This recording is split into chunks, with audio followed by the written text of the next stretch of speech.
I'm back with another foundation review, and today I'll be doing like a half and half tried and tested side-by-side comparison. So yeah, seeing that Maybelline Singapore just released their Dream Velvet Soft Matte Hydrating Foundation. So it's similar to kind of the L'Oreal cult favourite launch of the Infallible 24-hour matte. So coverage on both being pretty high and flawless, as well as a matte 24-hour hold kind of a foundation. I thought that these two drugstore competitors are really similar and might as well do in half and half, just because I haven't reviewed this even though I've been using it for quite a while, and this is a new launch, so putting it side by side we can see which one holds up really well. So yeah, if you want to see how this holds up, then just keep on watching.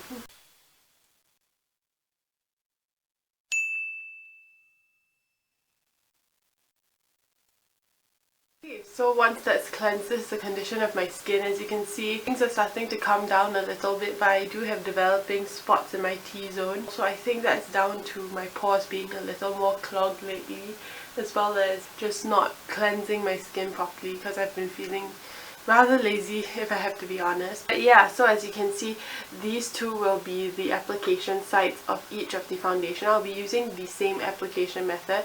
I'll be using the Makeup Forever 154 brush, this Kabuki brush. I have the shade in Natural Beige 75 in the Dream Velvet from Maybelline, so I'll be applying it on this side. And I have the shade Radiant Beige in, yeah, the L'Oreal Infallible, so it'll be on this side.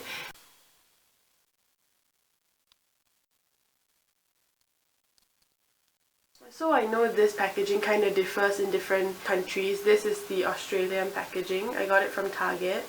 And yeah, so as it comes out of the tube, it has this like pointed tip and it comes out pretty thick. As you can see, it isn't running down the back of my hand. Okay, so actually I'm taking you out further just because I got some feedback from my friends that they prefer it to be further out, but I was telling them that somehow I like those really close-up foundation reviews just because you can really see the true nature of it and it isn't like pretending to be really flawless. I'm just going to bring you up really close so you can see everything. And I mean, as a consumer, you want to know how best the performance of the product is. I'm going to just take you out further and let me know whether you guys like to be really close up or just further away, and I will just fix that. So in any case, the L'Oreal one will be on this side.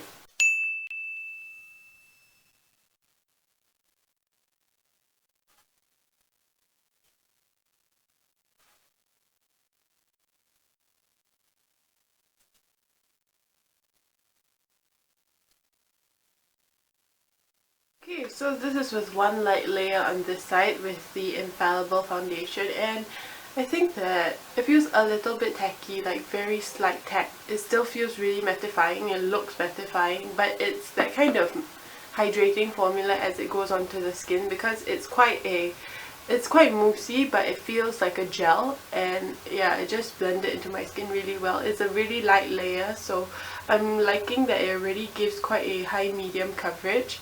And yeah, this side is without any product, but I really like it. So I've been using it for quite a while, and what I find is that even on days where my skin is a little dehydrated, it doesn't really accentuate those patches terribly. But I mean, as mattifying foundations go, they're not the most hydrating, but it's not terribly drying, if you know what I mean.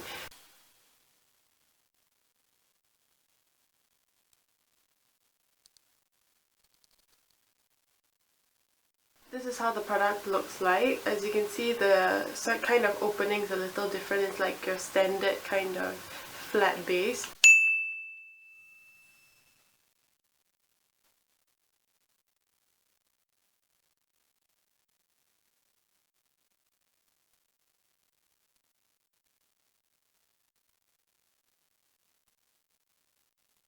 Okay, so this side is with the Dream Velvet, and shade match wise I think I got it pretty spot on, and both sides are really matching really well. Color wise, Radiant Beige has less of a yellow undertone than Natural Beige from Maybelline, but overall it still looks really natural and true to my NC 2025 skin tone with a yellow olive undertone.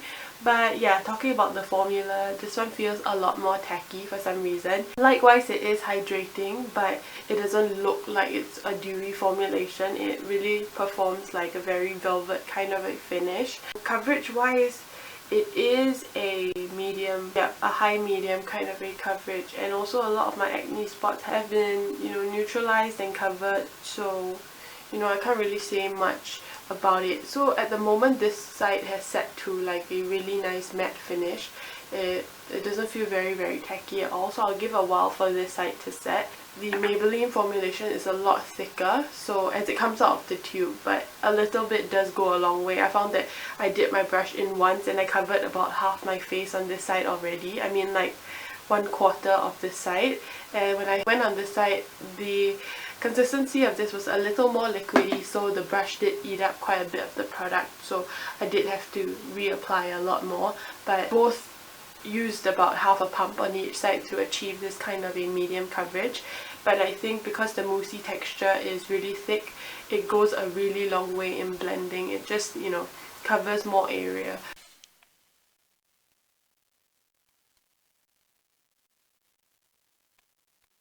Okay, so that's how both of them look, and yeah, both sides have set for a significant amount of time.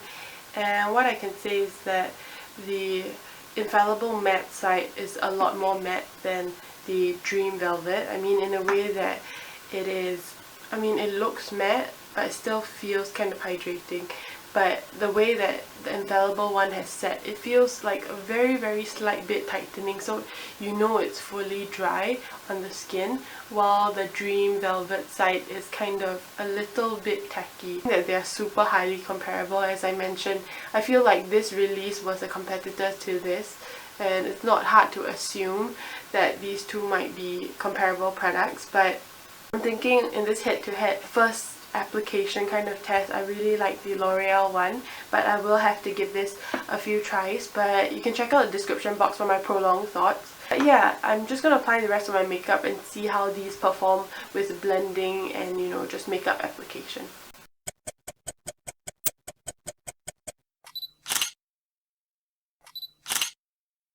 Okay, so this is how both sides look like. I'm not sure if you guys can tell the difference, but as I mentioned, this side is the Infallible side and this side's the Maybelline one. Okay, so similarly, going back to the point about the setting time, because this one set a lot quicker, even as I was blending that cream liquid type bronzer, as you can see, there's no exposed skin or no blemishes peeking through. But on this side, not sure if you guys can see, but in the pictures there was just a very slight shifting of my foundation, and I did use a dual fiber brush, which is a very light kind of fiber. It doesn't usually shift the foundation base, but yeah, with prolonged blending it might shift it. But what I find is that generally it looks really flawless, but I have a few kind of dark greyish spots peeking through in the contoured area compared to this side. That's just my preliminary thoughts at the moment, and not much else to say. I think that the shade range is really good, and we have quite a selection in Singapore, so I'm glad that Maybelline did come up with a lot more selection of shades rather than, you know, just 3 pillars. Yeah, this is my morning check-in, and we will see how well both perform throughout the day in terms of oil production, longevity, whether it stays on the face and everything like that. So if you do enjoy it so far, do give it a thumbs up, and I'll check back in when I get back.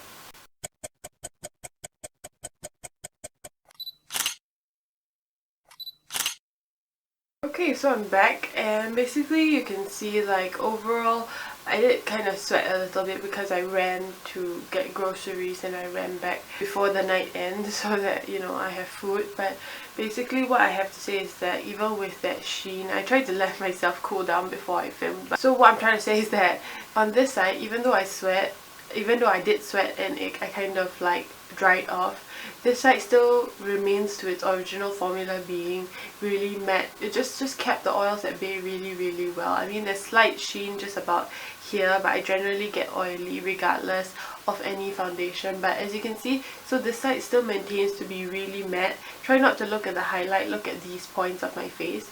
And on this side, a lot of the oil has actually seeped through, and on top of that, with the sweat induced run. It did dry off, but the foundation is now tacky, if that makes sense. It's like a bit wet, so yeah, it did not maintain its matte formulation. So the one that maintains itself better in terms of formulation is the L'Oreal Infallible, but I find that the Dream Velvet is one that you can get a very kind of flawless and natural complex if you use really little, because it does go a very long way. So yeah, not much else to add. I mean, they're both really highly comparable. That's all I really have to say, and if you guys have any questions, please do leave it down below, or also just tweet me, Instagram me, you know, just leave me a message or send me an email and I'll get back to you on your questions. But other than that, if you do like this video, do give it a thumbs up and don't forget to subscribe. So with that, I'll see you guys. Bye!